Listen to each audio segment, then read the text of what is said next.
buenas tardes para todos. Reciban un cordial saludo. De mi parte me presento, mi nombre es Heiner Velandia.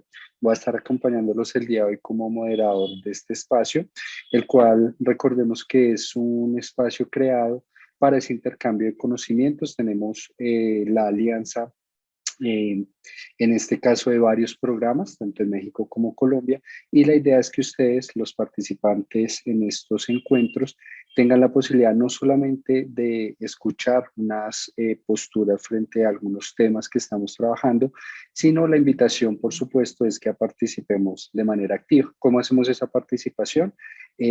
Podemos realizar preguntas e incluso nuestros ponentes del día de hoy generarán algunos elementos de discusión que pondremos en la mesa, y la intención, por supuesto, es que ustedes sean los partícipes de este espacio. Les comento la dinámica que vamos a manejar el día de hoy. Inicialmente vamos a tener el espacio con cada uno de los docentes. Nos va a acompañar el día de hoy el maestro José Antonio Delgado y la maestra Tatiana Castañeda López en este espacio. El tema que estamos abordando el día de hoy es sociedad del conocimiento y educación. Los docentes tendrán un espacio cada uno de 15 minutos donde van a exponer una serie de elementos e ideas, y posteriormente, cerrado ese espacio cada uno de 15 minutos, iniciaremos con esa ronda de preguntas frente al tema.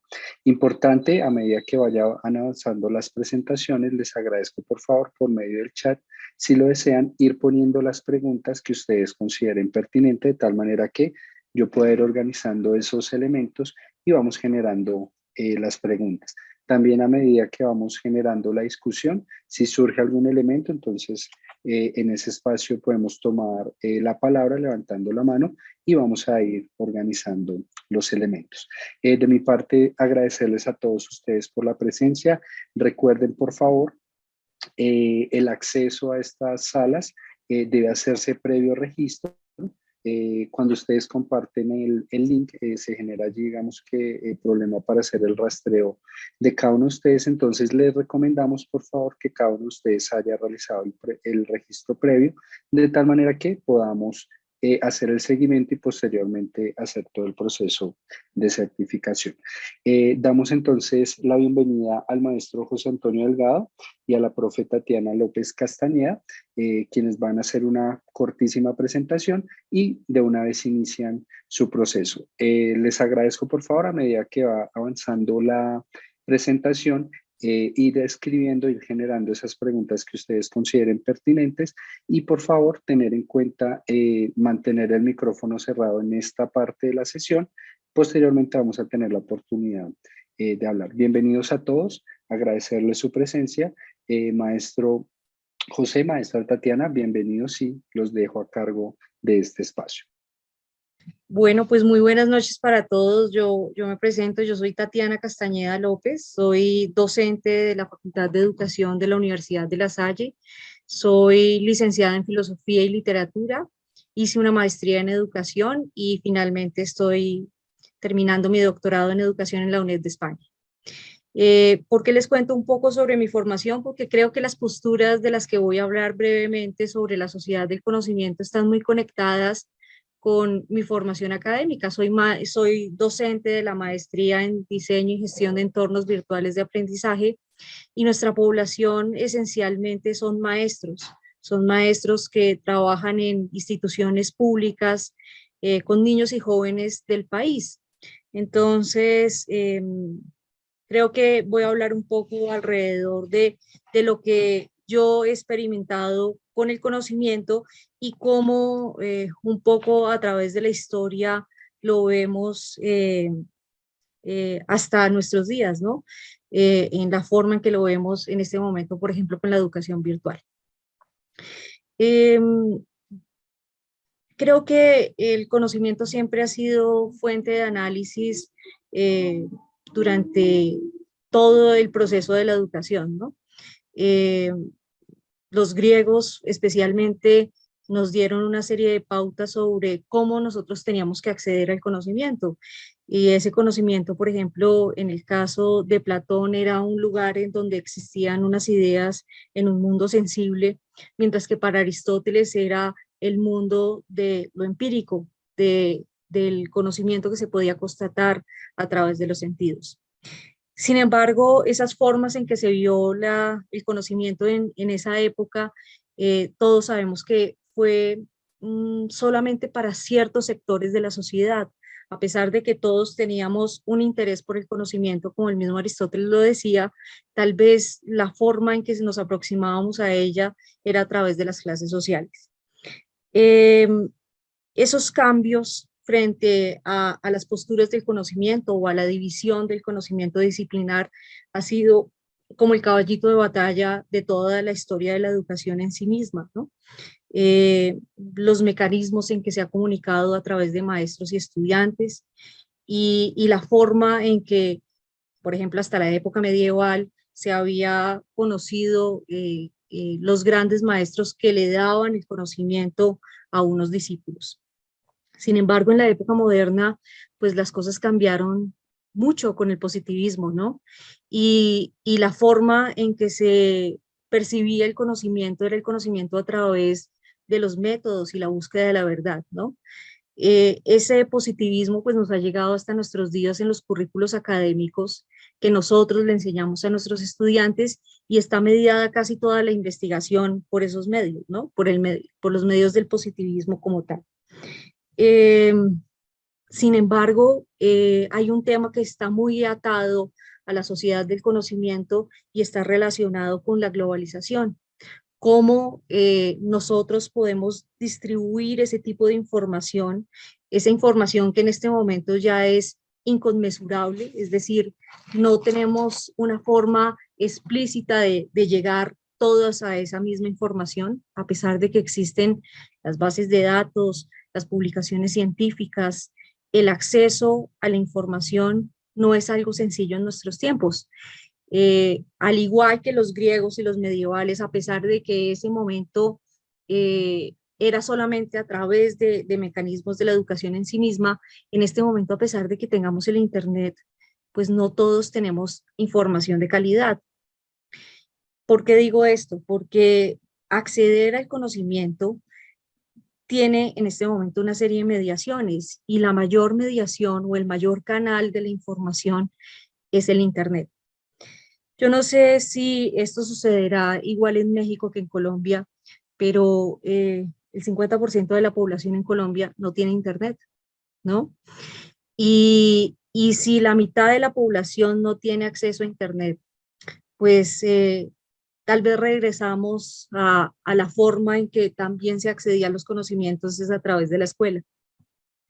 Nosotros hemos avanzado en los últimos 20 años, por ejemplo, en el acceso a la educación y sobre todo en el acceso a la educación virtual, que es muy importante para acceder al conocimiento, ¿no? Según el Observatorio Colombiano de Educación, un estudiante en la Universidad Nacional tiene unos costos, que es una universidad pública de alta calidad en el país, mientras que un estudiante en la educación virtual puede costarle 25 veces menos a la educación privada o a la educación pública como tal. Entonces, a pesar de que hemos entrado en la sociedad de la globalización, de la información, todavía nos faltan muchos elementos para poder llegar a esa información a la totalidad de la población. Hay unos datos que nos dicen que, por ejemplo, solo el 39% de los colombianos cuentan con un computador, ¿no? Y esas imposibilidades frente al acceso de poder ingresar desde sus casas a una conectividad mucho más segura, pues limita las posibilidades de los niños y de los jóvenes. Según la UNESCO, pues existen unos elementos que son claves o importantes para entender la sociedad de la información. Y es que la sociedad de la información pues nos permite la libre expresión, ¿no? Que ha sido catalogada de distintas formas, pero también es el acceso universal a la información, al conocimiento. Todos sabemos que la mayoría de información que se emite en el mundo o el 90% de ella se emite en inglés. Sin embargo, en este tiempo se ha empezado a pensar en las diferencias culturales y en cómo podemos crear también información en cada una de las lenguas que existen. En Colombia, por ejemplo, la plataforma Colombia Aprende ha hecho formas en las que pueden acceder indígenas del pueblo cubeo a una plataforma en donde están, por ejemplo, los elementos básicos de la identidad nacional y pueden acceder a través del Internet. Claro que hay grupos indígenas que han pensado que el hecho de ingresar a Internet es un poco presentar ese problema de la culturación, de la pérdida de la cultura a través de los medios de comunicación como el Internet. Sin embargo, el Internet y la sociedad de la información pues también ha traído cosas buenas como la calidad de la educación para todos, ¿no? Creo que todos los que estamos conectados en algún momento hemos podido acceder a universidades europeas, norteamericanas, que tienen grandes sistemas educativos a través de ella. El uso de las TICs pues transforma la economía de las sociedades, es una realidad. Y ese acceso a la información científica pues obviamente tiene una serie de limitaciones. Si nosotros miramos, por ejemplo, las bases de datos, no todas son de libre acceso, ¿no? En muchos casos, las universidades tienen que invertir mucho dinero para poder darle los passwords a los estudiantes y que ellos a su vez puedan ingresar a este tipo de plataformas. Programas de código abierto, ¿no? Que en la mayoría de los casos, pues, no se consiguen, sino que se consiguen en algunos casos, o que no tenemos la información completa para poder acceder a ellos. Eh, Creo que uno de los desafíos más importantes de la sociedad de la información y de la sociedad contemporánea tiene que ver con el acceso a la educación superior, ¿no?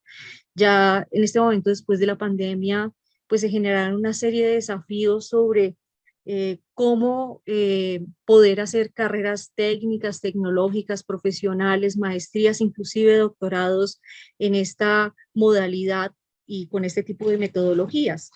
Y lo que ha hecho estos elementos en la sociedad es que podamos tener una mayor democratización de la educación. Nosotros los maestros que compartimos este tipo de espacios, estos espacios que son de carácter virtual o a distancia, pues tenemos que estar a la saga de qué podemos entregarle a nuestros estudiantes, cómo podemos actualizarnos cada día más en este tipo de metodologías y en la información que le entregamos a nuestros estudiantes. Sin embargo, por ejemplo, en las clases que nosotros dictamos a este tipo de maestros en la maestría en diseño y gestión de entornos virtuales de aprendizaje, también nos dicen que los niños están, como son nativos digitales, están muy conectados con la Internet, pero el tipo de información a la que ellos acceden no es de calidad. En la mayoría de los casos no es precisamente para asuntos académicos, sino únicamente a los relacionados con el juego, con el entretenimiento. Y una de las mayores preocupaciones que tienen nuestros estudiantes es crear objetos virtuales de aprendizaje o escenarios virtuales de aprendizaje que logren atraer a los estudiantes frente a problemas como la lectoescritura, eh, habilidades como el lógico, el razonamiento lógico, como las capacidades que se desarrollan en el pensamiento matemático y que a través de ese tipo de dispositivos ellos pueden acceder a esa información que tal vez en otro momento solo hubiera sucedido de manera teórica. Entonces, realmente el trabajo que nosotros hacemos con nuestros estudiantes frente a este tema que es la sociedad de la información, pues es realmente buscar información de calidad que pueda ser eficaz y efectiva para el tipo de problemas que ellos quieren resolver en cada una de las instituciones educativas en las que trabajan. Nuestra responsabilidad es muy alta como maestros en la medida que nosotros tenemos que seguirnos formando durante todo el periodo de tiempo que seamos sus maestros para entregarles pues conocimientos que sean realmente de calidad. Yo creo que ya se me acabó el tiempo y le doy la palabra al profesor Delgado. Muchas gracias. Yo siempre digo que cuando me dicen delgado es que no me conocen. Estoy gordito, pero bueno, así me apellido, ¿qué le vamos a hacer? Este, Primero que nada, muchas gracias por la invitación. Es bonito estar en casa. Lo platico porque hace algunos años estuve colaborando en la UDG, estuve con 9 años con varios miembros aquí que veo conectados. Me gusta estar en casa otra vez. Les platico rápidamente. Yo estoy trabajando, actualmente estoy colaborando en el Instituto Tecnológico de Estudios Superiores de Occidente, llámese el ITESO, aquí en la zona metropolitana de Guadalajara, en la Universidad Panamericana y, bueno, por ahí, en otras instituciones. Básicamente mi trabajo consiste en acompañar profesores, acompañar acompañar procesos de innovación, procesos un poquito disruptivos,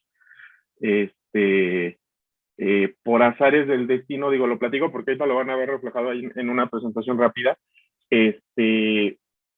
Yo empecé estudiando educación, pero también estudié teología, y después de eso, ya que estaba trabajando, me metí a la maestría en social, información y el conocimiento, con especialidad en comunicación y cultura, y por ahí me empecé a trabajar esta área sobre todo de comunicación en entornos digitales, y me fui un poquito más cargando hacia la parte de lo que tiene que ver con el social media. Sí me empecé a meter más como en rollos de marketing, etcétera, etcétera, etcétera. Entonces, de ahí un poquito el perfil y de ahí un poquito la locura que les voy a platicar ahorita en algunos minutos, ¿no? Les comparto mi pantalla. Tenemos aquí una presentación. Me dicen si se ve. ¿Y se ve? Sí. Ok. Okay. Sí, profesor, se ve bien. Quiero empezar con esta imagen. Me gusta mucho este autor, que es Mauritius Cornelius Esker. Él es de los Países Bajos. Dice la historia que él pues estudió, ¿no? Y que pues no sé si lo dicen en sarcasmo o en realidad, que en donde le fue mejor fue en el dibujo, ¿no? Y me gusta mucho su obra, no porque sea un crítico de arte, pero se me hace interesante. Uno de los conceptos principales que él maneja en su obra, si lo buscan en internet, es esta perspectiva, es esta, que yo diría,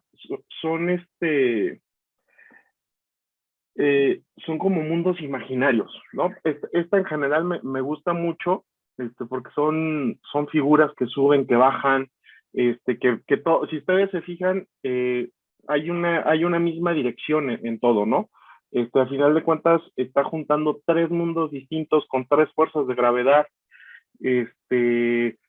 Entonces, de repente sí parece una locura, ¿no? O sea, son espacios paradójicos que de aquí lo pongo, ¿no? O sea, desafían los modos como representamos las cosas o como las estamos entendiendo.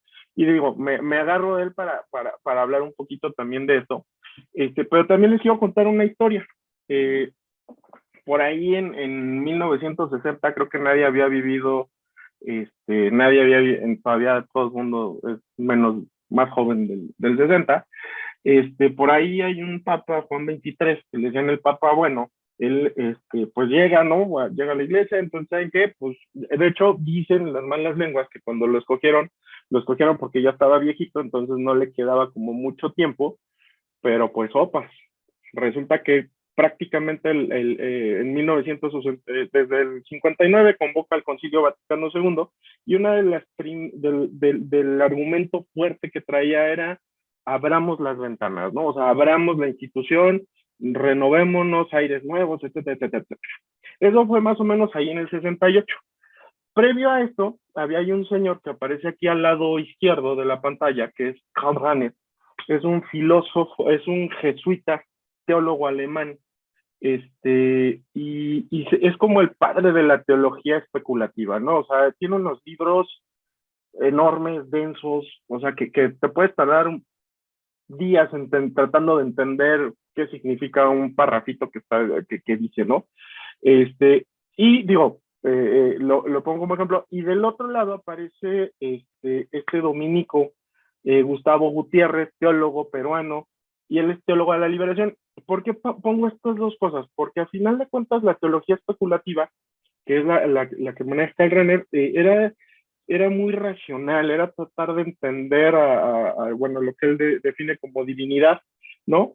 Y de repente iba como muy enfocado también a lo que el Vaticano II pedía, pero resulta que la realidad es más fuerte que el escritorio, ¿no? Y esa es la idea principal de esto.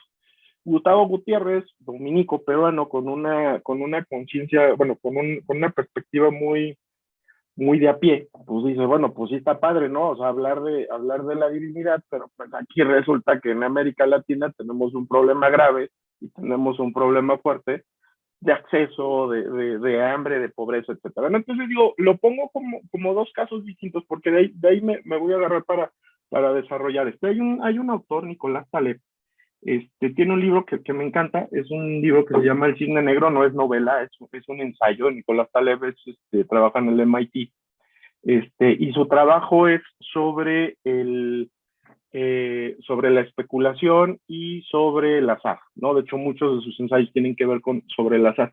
Y en 2007 sacó un libro que se llama El Cisne Negro, y dice que normalmente nosotros estamos como peleándonos entre lo aleatorio y lo particular, ¿no? O sea, dice, a veces cuando nos enfrentamos a situaciones específicas, creemos que es lo normal y lo esperado, pero resulta que no, y él pone hace un ejercicio inclusive histórico, antes del descubrimiento de Australia. Dice, bueno, pues el mundo estaba convencido que los cisnes eran blancos, ¿no? O sea, las pruebas empíricas confirmaban que era blanco, hasta que apareció el primer cisne negro en Australia. Entonces eso le dio en la torre a todo lo que se creía y a todo lo que se vivía. Dices, bueno, ¿y esto qué tiene que ver precisamente con eso? Porque resulta que hoy estamos aquí después de 2 años de pandemia, y entonces un día la historia cambió, o sea, y él dice que cuando suceden estos cambios, tiene estos eventos, tienen 3 características, y de entrada definir que no son casualidades, ¿no? O sea, estos efectos, estos elementos, como él dice, estos cisnes negros que aparecen en el mundo, llaman la atención porque son raros, ¿no? Porque producen un impacto tremendo, y porque ya que sucedió un impacto tremendo, ahora sí estamos tratando de inventar explicaciones para hablar sobre su existencia, sobre cómo poder entender este evento, ¿no? O sea, para convertirlo en explicable y en predecible. Y, y una realidad es que él dice, bueno, estas historias a las que nos enfrentamos, por ejemplo, como la educación virtual, digo, ahorita que es muy común, ¿no? Hace 20 años era lo mejor de locos a estar hablando de esto, pero precisamente hace 20 años, bueno, ya hace más de 20 años, hace más de 20 años, hablar de Internet, de redes sociales, era como raro, ¿no? Y de repente llega la pandemia y resulta que eso que los estudios prospectivos hablaban en educación y hablaban de plataformas que se preveían hacia el 2025, 2026, pues se adelantaron hacia 2020, ¿no? Entonces, empieza a cubrir como con estas características, un poquito como diría Morán, tenemos que estar preparados para la incertidumbre. Pero aquí también tiene una lógica en ver cómo nosotros estamos entendiendo el mundo, ¿no? O sea, en las escuelas, las universidades, las maestrías, no sé si las maestrías que estamos estudiando ahorita, pero nos ayudan a confundir el mapa con el territorio, ¿no? O sea, uno llega a una sesión de clase o un diseño o una actividad y empieza uno a desarrollar habilidades para entender el mapa, pero resulta que cuando te toca caminar en el cerro, por más que hayas visto el mapa, puedes ver las ubicaciones, pero no necesariamente quiere decir que conozcas el terreno, ¿no? Entonces, esto nos lleva a pensar que a veces nos centramos, o nuestra mente, o la forma en la que nosotros hemos sido formados culturalmente, nos tratamos de centrar en formas puras y bien definidas, ¿no? O sea, normalmente le sacamos la vuelta a lo abstracto, a lo difuso, y entonces nos gusta dividir la realidad en piezas nítidas, ¿no? En hacer cortes, en que todo el corte, inclusive corte de investigación, tu pregunta, tu contexto sea totalmente específico, y que digo, para términos metodológicos de investigación está muy bien porque nos ayuda a profundizar, pero ojo, ¿no? O sea, de repente también tenemos que estar abiertos a estarnos preguntando dónde están esos elementos abstractos o estos elementos difusos, ¿no? Es muy interesante entender o empezar a pensar de una forma distinta, bajo una lógica distinta, ¿no? O sea, normalmente nos estamos más centrando en lo que sabemos y a lo mejor, ¿qué pasa si nos centramos en lo que no sabemos, ¿no? Porque a veces resulta que lo que no sabemos es más importante que lo que sabemos. Te digo, parece un trabalenguas, pero precisamente ahí es donde se genera la pregunta, ¿no? Entonces, ya voy tarde. Entender el entorno, tomar conciencia de esto, ¿no? Como comentaba ahorita Tatiana, bueno, la parte del acceso, la parte de la digitalización, cómo están cambiando las interacciones, la colaboración, la producción, y cómo esto nos va a centrar en un contexto totalmente de integración y de convergencia, ¿no? Digo, por ahí podríamos hablar como de muchas cosas. Por ahí nada más les dejo esto, que sí va mucho desde el área de comunicación, pero Internet Hatmundal, que dos elementos que son característicos de la parte de las nuevas tecnologías, de los nuevos contextos de esta sociedad, es la digitalización y la capacidad de interconexión. Por ahí, Roy, que igual sus estudios están más un poquito cercanos a la producción audiovisual, pero dice, la parte de la tecnología, con estas tres características, también nos está ayudando a movernos de una forma distinta, ¿no? O sea, que sean tecnologías que conecten, que sean tecnologías ubicuas. A lo mejor más de alguno de ustedes ahorita está en la playa y está escuchando esta charla, ¿no? O hablamos de productividad, ¿no? Entonces son como diferentes elementos. Y bueno, Inma Tudela de la UOP empieza a plantear como, bueno, cuáles son estas características que también nos van a permear más allá a nivel de la sociedad, ¿no? Entonces, sí es importante esta parte de perspectiva de futuro, pero antes analicemos qué fue lo que nos pasó, ¿no? Y digo, lanzo estas preguntas porque son problematizadoras y también nos tienen que ayudar a repensar y a replantear nuestras acciones. El sistema funcionaba, ¿no? Los entornos virtuales funcionaban para las universidades que lo tenían y funcionaban bien. Pero entonces el contexto cambia, el entorno cambia y entendimos más acerca de los contextos, de las conexiones y el estudia donde quieres, ¿no? Muchos de nuestros estudiantes, a lo mejor, muchas de las actividades las descargaban en el trabajo, las hacían en casa y la conexión la tenían en casa, ¿no? Entonces, de repente este estudia donde quieres se convierte también en una cuestión relativa, ¿no? O sea, dependiendo mucho del contexto, nos dimos cuenta que en las casas la conexión que nos venden las empresas es insuficiente porque entonces 3, 4 personas conectadas en videoconferencia con clases distintas, pues no necesariamente será. Entonces hablamos de infraestructura. Las formas en las que interactuamos, consumimos, inclusive esta charla totalmente cambia nuestra perspectiva, ¿no? Se modifican y el tipo de contenido se modificó, ¿no? O sea, en síntesis, lo que no se adelantó se modificó o dejó de existir. O sea, la virtualidad permeó todos los niveles educativos, se modificaron algunas interacciones y hubo empresas que dejaron de existir, ¿no? Y entonces, de repente estamos ansiando volver a la normalidad. Y a mí me llama la atención que de repente escucho discursos donde lo que quieres es volver para volver a hacer lo mismo que estabas haciendo antes, ¿no? Entonces, por ahí digo, son algunas preguntas.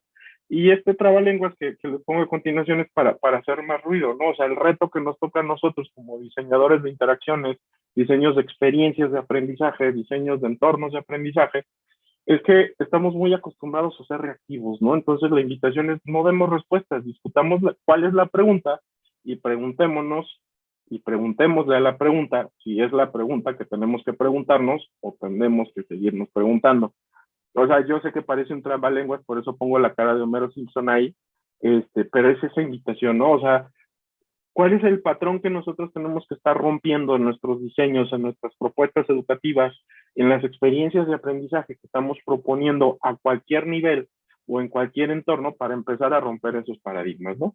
Y ya para ir cerrando, desde una perspectiva de diseño, desde una perspectiva diseño más allá de lo que conocemos como diseño gráfico, o sea, aquí ya estamos hablando de diseño de experiencias.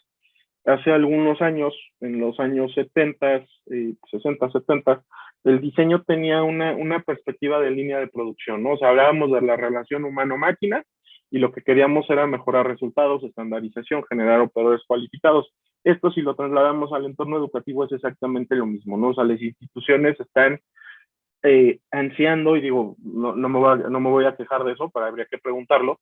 Queremos estandarizar, tenemos exámenes y que todo salga bien cualificado y todo bien medible, ¿no? Entonces, esa, digamos, no es mal, es una perspectiva un poquito más antigua, Y de repente, desde el mismo concepto de diseño empieza a cambiar la historia, ¿no? Entonces, empezaron a aparecer máquinas más complejas, en educación de repente aparecen los LMS, aparecen plataformas, y entonces dijimos, ay caray, ya no basta con formar profesionistas que sepan dar clases, ¿no? Ahora necesitamos profesionistas que además de que sepan dar clases, sepan usar las plataformas, y necesitamos centrarnos en la plataforma, ¿no? Necesitamos interfaces más sencillas. Tenemos expertos aquí, digo, aquí veo a Rafa Morales, veo a Irene, veo a Gerardo, a Diana, que dices, bueno, o sea, esta parte la entienden perfectamente, la trabajan desde la parte de tecnología, y también viene el contexto que nos empieza a problematizar.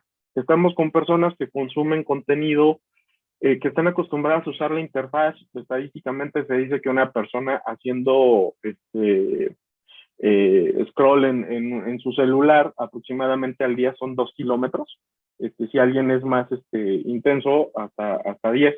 Pero bueno, la interfaz es fácil, se consume contenido que yo digo snack, ¿no? O sea, es de fácil digestión, y de repente llegas a un entorno educativo donde vas a ver lecturas, donde vas a ver videos, donde te estás peleando para que la gente ponga atención. Y entonces dices, bueno, aquí el reto y el desafío de los nuevos entornos y de los diseñadores, de los expertos en diseño educativo, pues tiene que ver en diseñar interacciones, pero no cualquier tipo de interacciones, ¿no? Interacciones para aprender. Entonces, centrar la parte de este diseño en la parte de la experiencia va a ser muy significativa, ¿no? Si nosotros no perdemos de vista al sujeto delante o al centro del proceso de inicio a fin, vamos a modificar un poquito más estas experiencias, ¿no? Entonces, yo ya para ir cerrando esta parte, el mayor desafío será entendernos como diseñadores de experiencias de aprendizaje, y que de repente debemos de diseñar menos para nosotros y más para nuestros estudiantes, ¿no? Y aprender a entender que el caos, digo, hablo muy romántico, pero, o sea, yo sé que es difícil, es delicioso mirar desde diferentes ángulos, confiar en la acción y ser empático se terminan convirtiendo en acciones un poquito arriesgadas, pero que valen la pena. Esta imagen me encanta, ¿no? Porque pues es aprender a entender que, que cuando está el problema, pues más bien nos tenemos que sentar a ver dónde está la solución, y más que estar implementando soluciones al ahí se va, ¿no? Y ya para cerrar nada más diría esto, ¿no? O sea, de repente el diseño actual de la gestión educativa, gestión empresarial, o donde ustedes lo quieran, no está pensado para pedir a los directivos, docentes, estudiantes, diseñadores, investigadores que sean creativos, ¿no? O sea, los modelos de gestión a veces están para que no cometamos errores. Y ahí es donde nosotros podemos hacer la diferencia, ¿no? O sea, pasar de esta lógica del control a esta lógica de vivir experiencias de aprendizaje en entornos digitales, diseñando movimientos, interacciones, con procesos complejos. Esto tiene mucho que ver con pensamiento de diseño.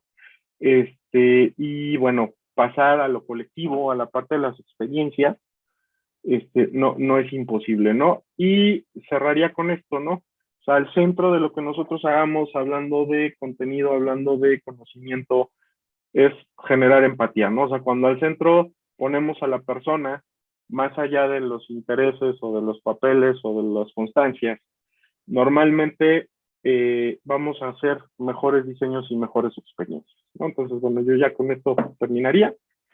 Ahí están mis datos de contacto. Un gusto y muchas gracias. Muchísimas gracias, profe José, profe Tatiana, muchas gracias. Tenemos formuladas en este momento 3 preguntas. Quiero compartírselas para que demos inicio a este espacio. Con base en la primera pregunta que nos hacen, al final quisiera compartirles una información que me parece interesante. La primera pregunta que nos hacen es cuando se habla de 50% de acceso a Internet en Colombia, ¿se incluye también el acceso a Internet vía teléfono celular y smartphone? Esa sería la primera pregunta, profe Tatiana. Bueno, estos datos son del DANE, que es el departamento pues, especializado en estadística en Colombia, y nos dicen que el 50% de los hogares tienen un computador, pero el 70% puede tener acceso por medio de teléfonos celulares. Sin embargo, durante la pandemia fue toda una tragedia porque las familias más pobres tenían solo un teléfono en la casa, ¿no? y la mamá tenía que distribuir el teléfono con dos niños para poder estudiar, por ejemplo, en las escuelas públicas, ¿no? Y no estamos hablando solo de las zonas apartadas del país, también estamos hablando de las grandes ciudades como Bogotá, ¿no? A pesar de que en Bogotá el 70% de la población en sus casas tiene internet en sus hogares, eh, hay otra fracción de la población que no lo logra. Eh, yo creo que el acceso a la información en este momento sí está relacionado al acceso a Internet. Nosotros vimos los casos de maestros que tuvieron que ir en sus carros hasta las zonas rurales a repartir guías de aprendizaje, porque realmente no había ninguna forma de, de, de encontrarse con sus estudiantes por medio de un WhatsApp, ¿sí? Entonces, fue realmente estos 2 años son un periodo que no va a olvidar jamás los profesores en Colombia. Hablo de Colombia, no sé cómo será en otros países, pero nuestros maestros o los maestros que yo tengo y que dirijo, por ejemplo, en sus tesis de investigación, todos evidencian que tuvieron que hacer muchos esfuerzos para ir hasta las casas de sus estudiantes y hacer que el vínculo con la escuela no desapareciera completamente y que ese conocimiento pudiera llegar a las casas, ¿no? El típico caso del biblioburro, que tenían que llevar en el burro los libros a las casas de los niños en las zonas rurales, porque realmente hay zonas que por muchas razones están completamente apartadas, por la geografía nacional, por la violencia, porque el Estado ha abandonado ciertas regiones, ¿sí? Y eso hace que nosotros los maestros tengamos que buscar miles de estrategias para poder llegar a nuestros estudiantes. Por eso nosotros, como maestros de maestros, tenemos que pensar muy bien qué es lo que hacemos en nuestras sesiones de clase, porque ellos nos dan un golpe de realidad, ¿no? Nosotros llegamos con unos conocimientos que son muy importantes y que son universales, pero ellos nos están diciendo, miren, yo necesito resolver estos problemas, estos estudios de caso, y hacen investigaciones que en el fondo lo que están buscando es solucionar el problema diario que tienen en sus estudiantes con el aula. Así que esa sociedad del conocimiento es muy importante, pero que no es accesible para todos. Ustedes saben, hoy salió un informe de la OCDE que nos dio muy duro, ¿no? Se necesitan 11 generaciones en Colombia para combatir la desigualdad. Entonces, la igualdad de oportunidades en un país como Colombia tiene muchísimas complejidades. Muchísimas Segunda gracias, pregunta. profe. Sí, profe, si quieres me das un espacio para Vale. enlazo tu pregunta. Bueno, aquí en el chat les compartí un link. Es una página que yo visité hace poco para una ponencia. Me tomé el tiempo mientras estaban ustedes compartiendo de hacer el comparativo. Este informe es el Digital Quality of Life Index, que hace una comparación a nivel mundial de cómo estamos en calidad digital. Simplemente son datos, ¿sí? Hay que tenerlo en cuenta, no es una historia contada por las personas allí, sino que miden estadísticamente cómo estamos. Si ustedes pueden ver, yo ubiqué a Colombia, a México, frente a los dos primeros países que son Dinamarca y Corea del Sur. Este informe, y ustedes lo pueden acceder allí mediante el link, pueden hacer los comparativos que ustedes deseen, evalúa diferentes elementos. La calidad de vida digital, la facilidad y la oportunidad de adquirir un servicio de Internet, que por ejemplo en Colombia estamos en el puesto 96, México está un poco mejor, está en el puesto 87. La calidad del Internet, es decir, ya tenemos el Internet, pero ¿qué tal está la calidad del Internet? Entonces, en este caso, Colombia ubicado en el puesto 72, México en el 80. La infraestructura electrónica, es decir, cómo estamos en términos de infraestructura para poder transmitir redes de Internet y ese tipo de cosas. Ya por último, elementos ya más estratégicos, que es la seguridad electrónica y el gobierno electrónico, todo lo que tiene que ver con esos procesos que podemos hacer vía Internet. Es importante, este es un pequeño mapa, no expresa la realidad que incluso vimos nosotros los docentes, pero nos puede dar un estimado de cómo estamos ubicados en este momento, haciendo un comparativo muy cercano entre México y Colombia frente a los dos primeros países. Les dejo allí el link, les comparto el enlace. Es una página muy intuitiva, entonces ustedes pueden ir ubicando los datos y allí les muestra cada uno de ellos. ¿Listo?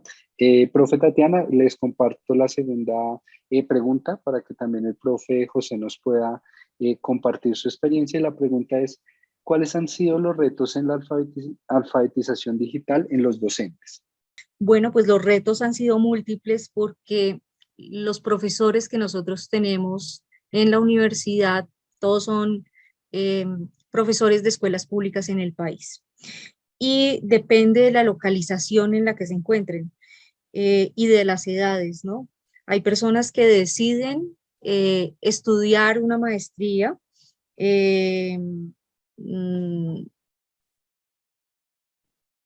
que deciden estudiar una maestría eh, buscando tener esa alfabetización digital porque no la tienen, ¿sí? Son personas que hace 10, 15 años no estudian y claro, como lo determina la sociedad del conocimiento, y lo dijo el profesor, cambia tan vertiginosamente todas las tecnologías que muchos de ellos hace más de 15 años no han estado en ellas.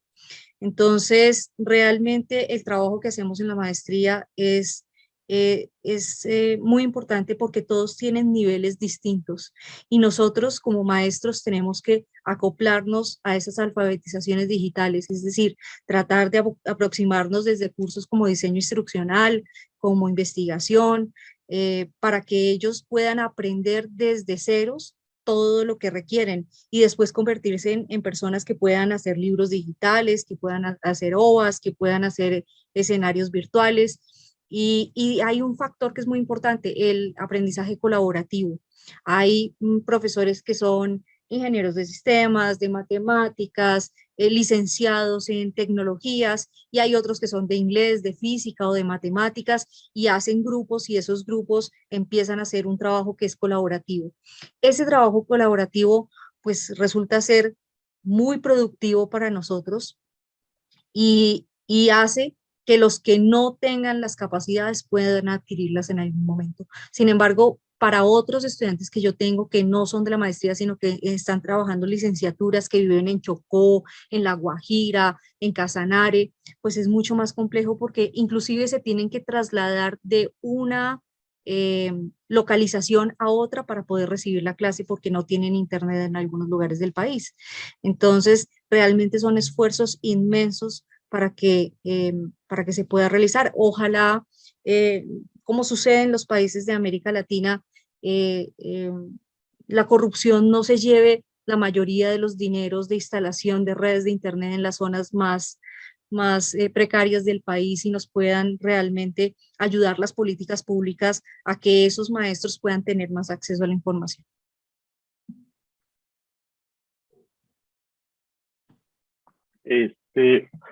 Pensando un poquito en la pregunta de Claudia, yo creo que el reto en sí mismo está en cómo entendemos la alfabetización digital, ¿no? Normalmente, y digo por experiencia en temas de formación docente, sobre todo, por ejemplo, tuve la oportunidad de trabajar a nivel estatal, aquí el semestre pasado en un diplomado que se dio precisamente de tecnología para docentes. Los profesores estaban así como de, a ver, pásame enlaces, pásame herramientas y quiero usarlas. Y yo la verdad es que soy bien, muy light para muchas cosas y bien sangrón para otras. Y les dije, a ver, pense. Aquí la pregunta es, si la tecnología es la respuesta, ¿cuál es la pregunta? ¿No? O sea, yo vuelvo a insistir mucho en esta parte de la pregunta. No sé si, y lo más probable es que muchos de los que están aquí, si tú revisas a cuántas aplicaciones te has registrado para hacer mapas mentales, o sea, aplicación que es la aplicación que te anota, ¿no? Vámonos. Yo creo que el problema no es la alfabetización en sí. O sea, el problema es entender para qué la necesitas, ¿no? O sea, y digamos, es cómo desarrollar procesos de apropiación tecnológica, ¿no? De hecho, el sistema de universidad virtual ya hace algunos años hizo una investigación con educación básica y había profesores que sabían usar la tecnología, que sabían usar la computadora, pero curiosamente el 80% de su tiempo de uso de tecnología lo usaban para cuestiones administrativas, ¿no? O sea, dices, ok, llenar informes, etcétera. Y cuando decías, bueno, ¿y los laboratorios de cómputo y eso? Es que no vino el encargado y es el que da clases, entonces eso no, entonces volvemos otra vez a lo mismo, no es la alfabetización, es vamos entendiendo cuál es la pregunta que está detrás. Uno, dos, ojo con el consumismo tecnológico, ¿no? O sea, alfabetización digital no quiere decir, o sea, estamos hablando de habilidades básicas, vamos preguntándonos cuáles son las competencias digitales que tendríamos que estar desarrollando nuestros profesores, ¿no? Estamos hablando de un sistema que de repente piensa que los mejores procesos se dan a partir del uso de tecnología.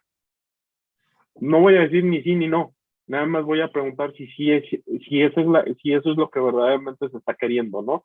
Cuando entiendes la tecnología como entorno, como contexto, y digamos, o sea, desde una perspectiva más cibercultural del asunto, entonces estos conceptos como alfabetización, uso de tecnología, se empiezan a decantar y entonces lo que empiezas a hacer es a pensar en términos de entornos, a pensar en términos de sistemas, a pensar en términos de ambiente y de poder pensar en las interacciones que quieres que sucedan, ¿no? O sea, para mí por ahí está siendo el reto, va más allá de aprender a usar la computadora, sino es en términos de apropiación, qué puedo yo estar generando, qué experiencias puedo estar generando, y al final de cuentas es qué quiero lograr, ¿no? O sea, si no nos hacemos la pregunta de para qué queremos la tecnología, vamos a seguir usando, o sea, podríamos hacerlo con un GIS ¿cómo se llama?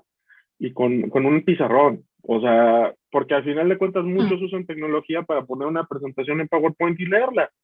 Y lo vimos ahora en la pandemia, ¿no? O sea, videoconferencias, clases de 3 horas y el profesor pidiéndoles a los alumnos que prendan su cámara y él con la presentación platicándoles. Perdón, o sea, la tecnología no es, sino ahí no tiene ningún sentido, ¿no? Por más alfabetizado que esté. Ahí ya me exageré, perdón. Disculpen, me apasioné. Tranquilo, profe. Profes, quiero proponerles, tenemos dos preguntas más aquí en el chat, sin embargo, me parecería importante que las personas que las formularon, si están presentes, las puedan realizar. Omar Alexander Barrera García y Rafael Morales Gamboa, no sé si estén por allí conectados en este momento, si tienen acceso a su micrófono, y nos pueden Sí, señor. formular esta pregunta. Incluso tienen allí un contexto inicial que me parecería importante. Si te parece, voy a darles unos 2 minutos. Entonces, Omar, por favor. Bueno, buenas noches. Voy a iniciar el video pues por respeto. Bueno, el tema es el siguiente. Yo soy docente del Distrito Capital, donde pues hay un buen acceso a digamos, a la tecnología. Y encuentro que hay un problema, y es que los chicos tienen acceso a la tecnología, pero digamos que ese acceso a la tecnología se desperdicia desde mi punto de vista, y entre comillas la palabra se desperdicia, puesto que ellos utilizan esos medios de comunicación para búsqueda de información que pues no es relevante. Todos sabemos, por ejemplo, el uso que se le da a las redes sociales, en fin, ¿listo? En este sentido y en ese contexto, entonces mi pregunta es, ¿de qué manera se orientan los procesos de enseñanza hacia este objetivo? Es decir, hacia enseñarle a los chicos de qué manera pueden localizar esa información que es útil y cómo enseñarles, digamos, a encontrarla, ¿sí? Porque los chicos tienen acceso a la red, pero no pueden encontrarlas. Ese es el problema con el que nos encontramos ahorita, que digamos estamos en este proceso como de cambio hacia un nuevo, digamos, no sé cómo decirlo, hacia una nueva etapa de la educación. ¿Listo? Muchas gracias.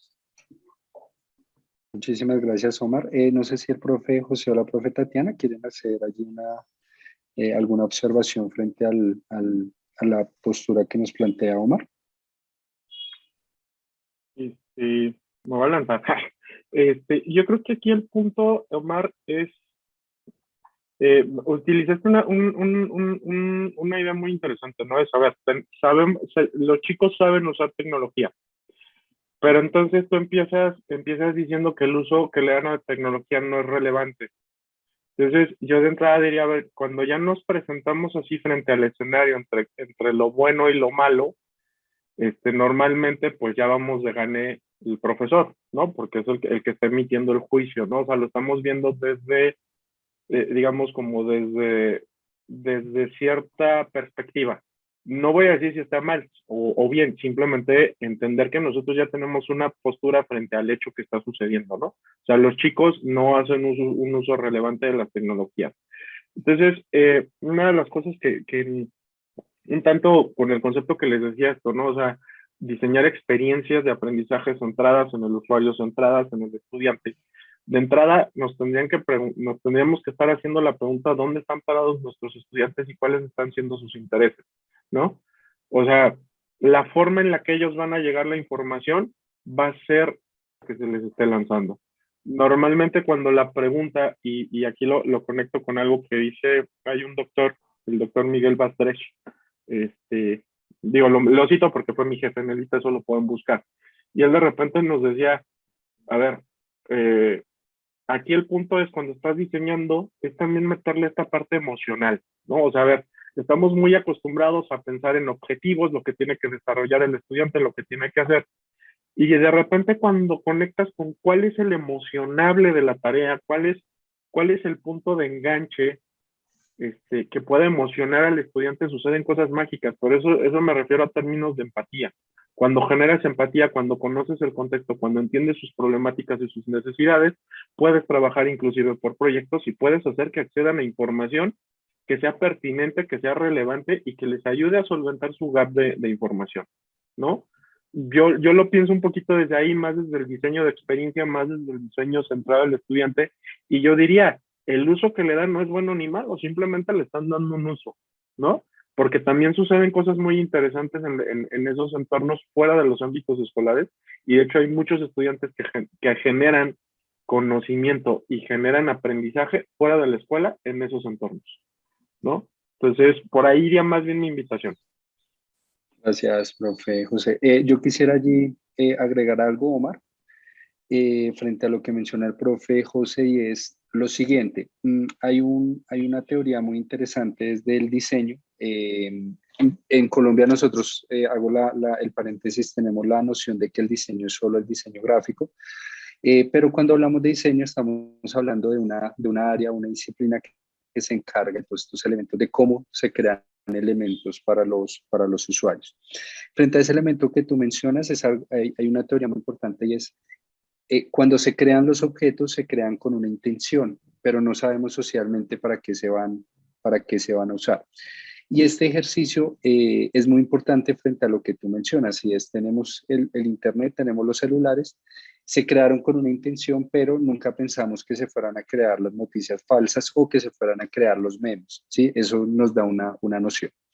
Creo que aquí el punto importante, Omar, y para nosotros como docentes es saber también en qué están interesados nuestros estudiantes y cómo podemos traer ese interés a la parte del uso tecnológico y de las herramientas que tenemos. Evidentemente, en el contexto en el que estamos, donde tenemos 40, 50 estudiantes en un espacio de clase, se hace complejo llevar esos elementos, pero siempre va a haber algo que de pronto nos una allí. Entonces, un poco también la experiencia que he tenido es identificar esos usos que le están dando los estudiantes a las herramientas, que de pronto no los conseguimos, pero que de alguna otra manera sí a ellos los está uniendo. Entonces, ese sería de pronto el aporte que te dejo allí, Omar, frente a la reflexión que nos haces.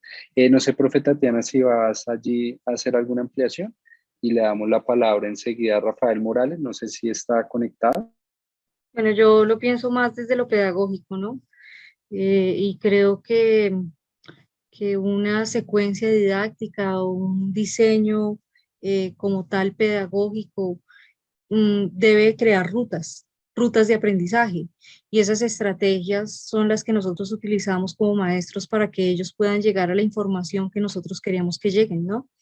Yo he estado viendo casos de estudiantes que utilizan la gamificación, por ejemplo, por medio de juegos, y los estudiantes tienen que llegar a la información para ganar algo, ¿no?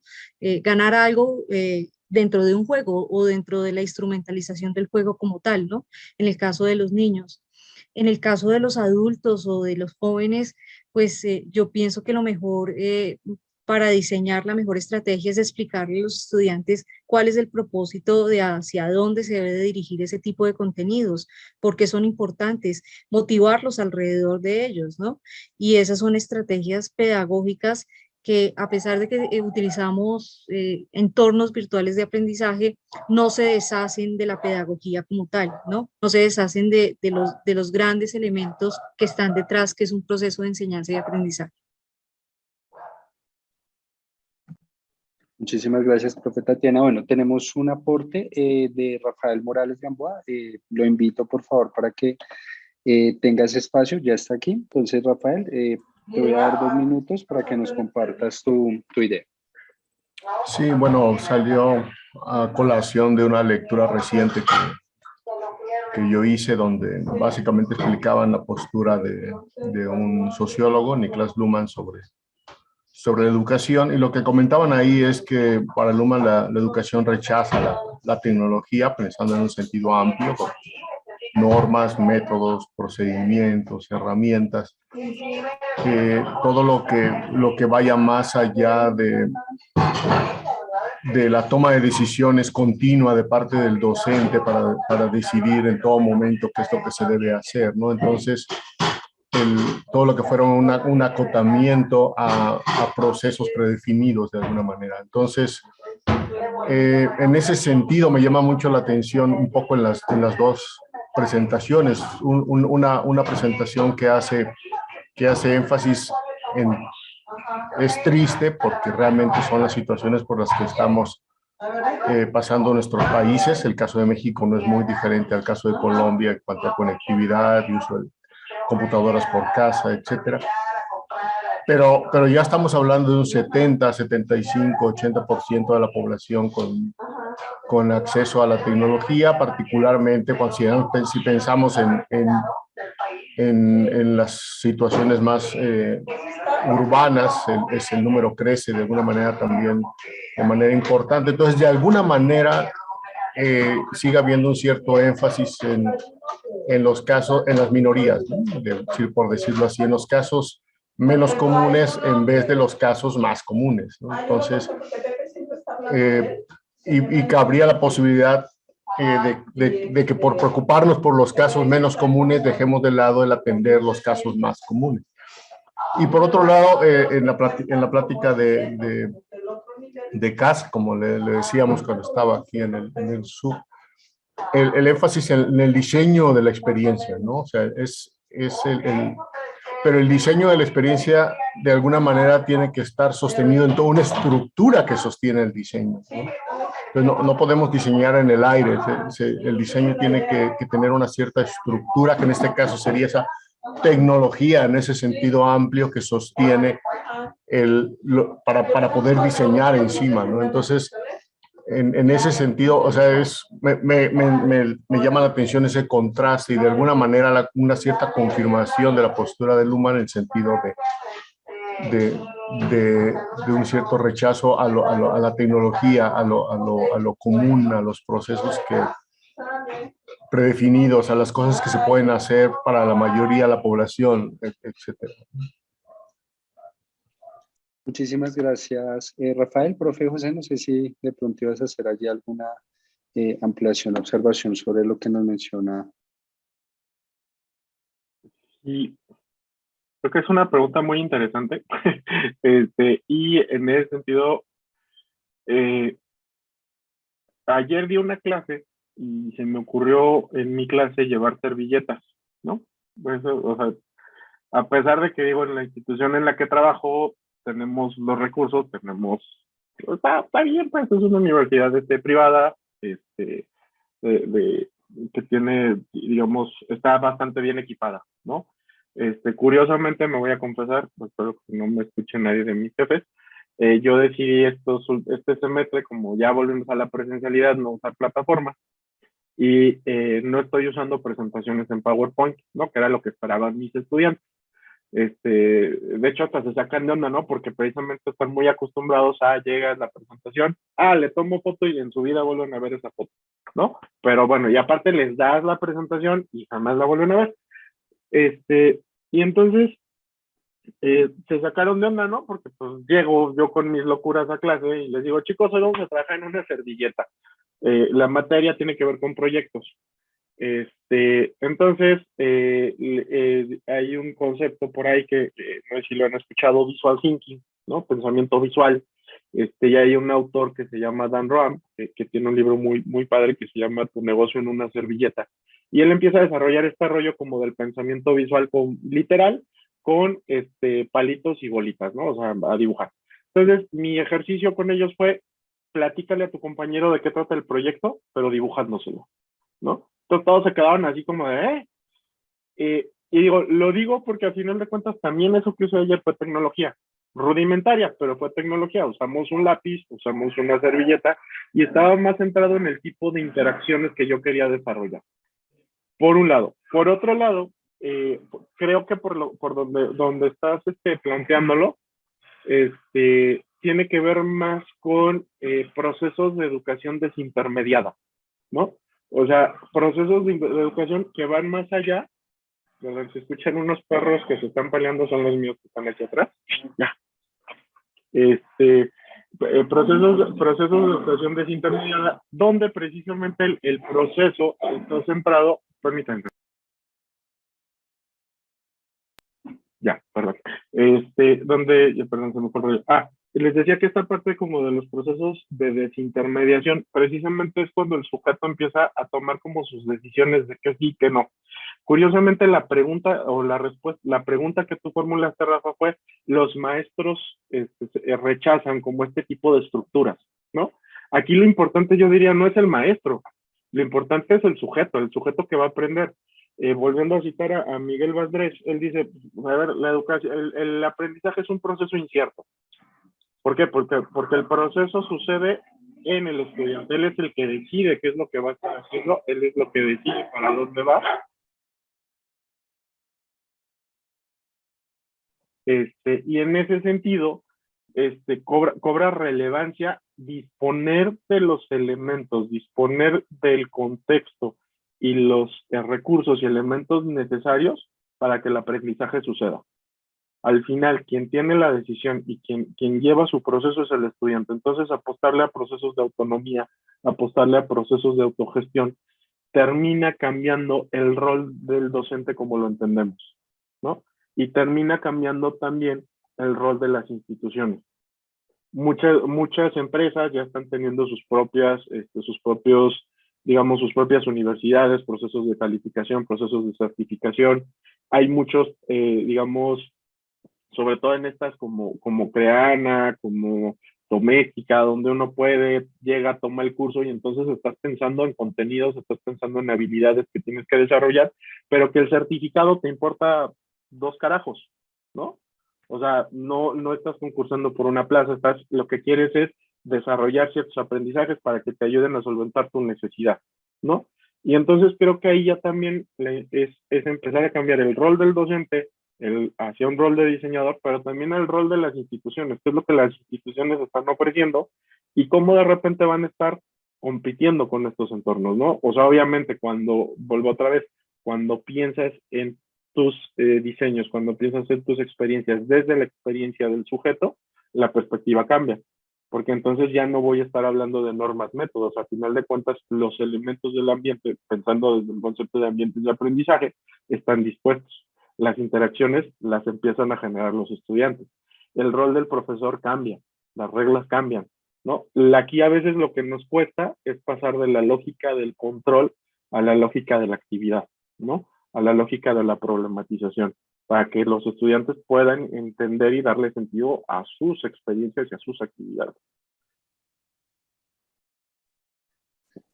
Muchísimas gracias, profe José.